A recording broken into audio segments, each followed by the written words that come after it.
Here's something I'm gonna close with, because this is something as adults we have to be aware of, and that's a conditioned bias. This was a program called the SLICE program, where they took students ages 9 to 18, and they were given tests on their concussion knowledge. All right, they pre-test. Then they were set into 40 to 60-minute lecture-type dynamic presentations where they were educated on concussions. Then they were retested. Almost extensively, everybody who was retested did better on their test, which means they learned something. Young people learn, okay?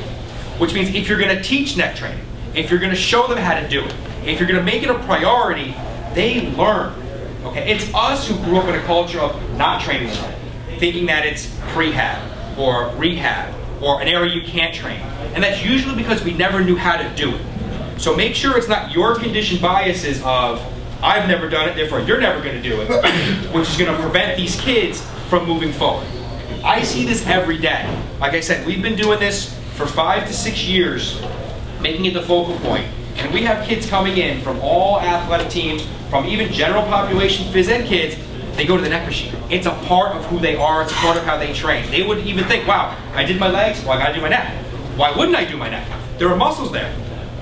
Right? That's just because we've created a culture where starting in the 5th grade, you're learning about it. So this is where you have to be aware of and careful of as adults, that you're not just sweeping it under the rug because you've never done it, or you don't need to do it, or it's not part of your fitness program. Okay? So be aware of how you've been conditioned yourselves on how to think of this. Because moving to the 21st century in athletics is, you got to protect the child to protect the sport, which will protect your livelihoods. Because if sports start becoming where they're not healthy activities to kids, and magazines still keep coming up with, why is my kid playing sports if he runs the risk of a concussion, or he runs the risk of multiple concussions, and then he runs the risk of having learning difficulties associated with those concussions, what are we doing? Oh, and by the way, only maybe 6 or 7% of them may go off to play in college, which it becomes a, well, what's the point if it's becoming more dangerous than it is? So, educate yourself. Mike's a great resource. The Get Strong blog's a great resource.